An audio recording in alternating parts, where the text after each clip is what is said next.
Hi friends, welcome to Sri Ranga's Kitchen. இன்றைக்கி நம்ம கிச்சனில் லஞ்ச் பாக்ஸ் ரெசிபி தக்காளி சாதம் எப்படி பண்ணுறதுன்னு தான் பார்க்க போகிறோம். அதுக்கு ஒரு குக்கரில் 2 டேபிள் ஸ்பூன் தேங்காய் எண்ணெய் விட்டுக்கோங்க. நல்ல ஃப்ளேவர் கிடைக்கும் உங்களுக்கு. கூடவே 1 டேபிள் ஸ்பூன் நெய் சேர்த்துக்கலாம். எண்ணெய் காய்ஞ்சதும் நம்ம ஹோல் சைஸஸ் இதில் சேர்த்துக்கலாம்.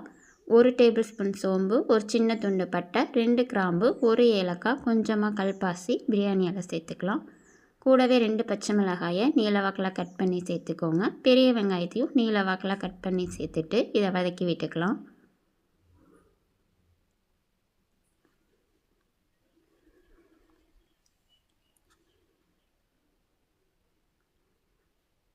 வெங்காயத்தை இந்த அளவுக்கு நல்லா வதக்கி விட்டுக்கோங்க.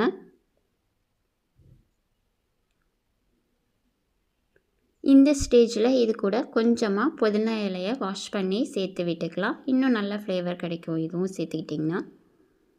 கூடவே 1 டேபிள் ஸ்பூன் இஞ்சி பூண்டு விழுது.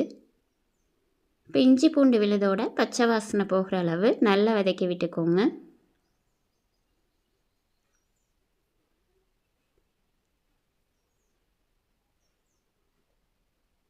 இப்போ இது கூட நான் தக்காளியாக பேஸ்ட்டாக அடித்து எடுத்திருக்கேன். இதையும் சேர்த்து விட்டுக்கலாம்.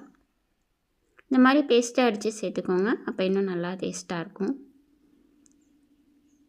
இப்போ 1/4 டேபிள் ஸ்பூன் மஞ்சள் தூள், 1 டேபிள் ஸ்பூன் மிளகாய்த்தூள் சேர்த்துக்கோங்க. இப்போ இதை நல்லா கலந்து விட்டுக்கலாம்.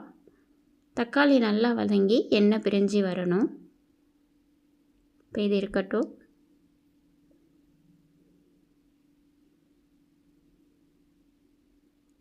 இப்போ பாருங்கள், தக்காளி நல்லா வதங்கி எண்ணெய் பிரிஞ்சு வந்திருக்கு. இந்த ஸ்டேஜில் நான் 1 கப் சீரக சம்பா அரிசி எடுத்திருக்கேன்.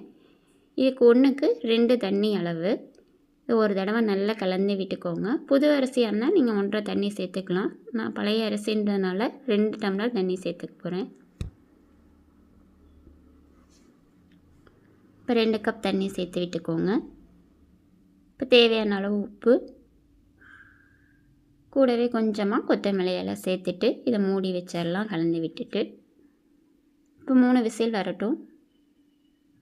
இப்போ பாருங்கள், விசில் அடங்கினோன்னே ஓப்பன் பண்ணியாச்சு. நம்மளோட தக்காளி சாதம் சூப்பராக ரெடி ஆகிடுச்சு. நீங்களும் இதேமாரி உங்கள் வீட்டில் ட்ரை பண்ணி பாருங்கள். உங்களுக்கு இந்த வீடியோ பிடிச்சிருந்தால் லைக் பண்ணுங்கள், ஷேர் பண்ணுங்கள், சப்ஸ்கிரைப் பண்ணுங்கள்.